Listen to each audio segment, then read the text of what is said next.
Welcome to Pabo.com, the podcast.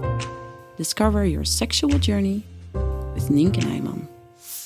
Liv and Dean have been lucky enough to get pregnant very soon after they told each other they wanted to have a baby. And so they didn't have any time to wonder what the impact would be on their sexual relationship. If it would have taken them a bit longer, they might have been more aware of it. And now, she was 8.5 months pregnant, and ever since she got pregnant, they didn't have any sex. It just wasn't there anymore. Initially, Liv was too tired and nauseous to be interested in sex. But when the nausea reduced, she became more interested in sex. It was Dean then who didn't feel like it. He was too scared. And because some time had passed since they last had sex, she was a bit scared as well. And so they both experienced a fear and an insecurity, while also feeling this intense desire to be intimate together, before they would be together with the three of them forever. They would have loved to talk in advance about how their sexual relationship would possibly change as soon as she would get pregnant, or while getting pregnant.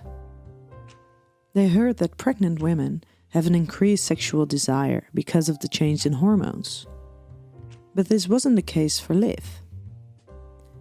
And because Dean always loved to have sex with the love of his life, he never thought that he would be the one rejecting her sexual initiatives on those rare occasions she did feel like having sex. The peculiar thing is that they talked about all other kinds of things to prevent them to turn into a baby bubble. They talked about their work, daycare, spending time together, their social life, finding time to exercise, and even spending time alone.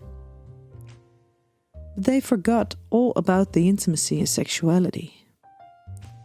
And so, after 8.5 months, they wouldn't know how to bridge the gap between them, in which they experience an immense physical distance. It's such a shame the wisdom always comes afterwards. But it is now that they realize how important these themes, sexuality and intimacy, are to talk about. All other things would have fallen into place anyway, but this wouldn't.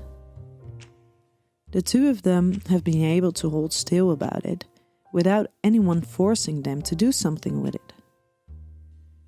There has been no social control, no bosses, no personal trainers who would tell them to come and show up. The two of them were the only ones. The two of them carried the responsibility for their intimate and sexual relationship, and they had completely neglected it.